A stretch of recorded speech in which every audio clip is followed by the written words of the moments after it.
আমরা আবারও দেখছি যে সেনাবাহিনীর এই কনভয়টি সরে যাওয়ার পর তিন দিক থেকে আবারও পুলিশ সদস্যদের মাঝখানে ঘিরে ফেলা হয়েছে। অর্থাৎ আমরা বলবো যে তিন দিক থেকে আবারও আক্রমণকারীরা প্রধান সড়কে এসে অবস্থান নিয়েছে। সেক্ষেত্রে আমরা বলতেই পারি যে তখন যে পুলিশ সদস্যরা মাঝে ছিলেন আবারও তারা মাঝে আটকা পড়ে আছেন। অর্থাৎ সেনাবাহিনী চলে যাওয়ার এই সুযোগটি তারা আবারও নিয়েছেন।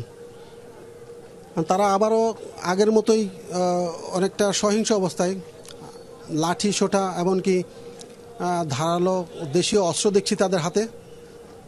তারা সড়কের অবস্থান নিয়েছেন। আমরা বিভিন্ন গণমাধ্যম কর্মী এবং পুলিশের যেই সদস্যরা ছিল তারা আবারও চৌরঙ্গি মোড়ে যে মাঝামাঝি অবস্থান করছে, সেখানে বলা যায় আটকা পড়েছে। যে সেনাবাহিনী সরে যাওয়ার পর সেই সড়কে আবারও তারা এসছে।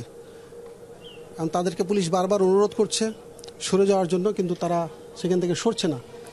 এর আগে আপনি দেখেছেন যে 5ই আগস্টের আগে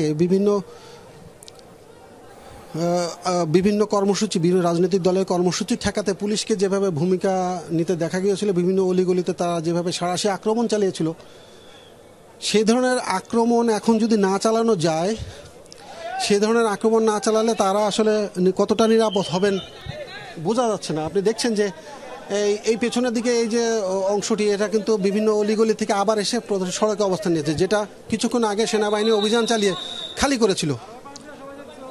সেই অংশটি আমরা আবার দেখছি, সেখানে আবারও শতাধিক আক্রমণকারী লাঠিসোঁটা নিয়ে আবার সড়কের মাঝখানে অবস্থান নিয়েছেন।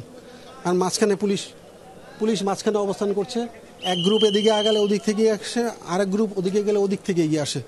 এমনই একটা ভয়ঙ্কর পরিস্থিতির মধ্যে পুলিশ সদস্যরা মাঝে আটকা পড়েছেন। আবারও আমি মনে করি সেনাবাহিনীর সদস্যদের দ্রুত না আসলে এই সন্ধ্যার আগে আবারও এই অবস্থা ভয়াবহ হতে পারে।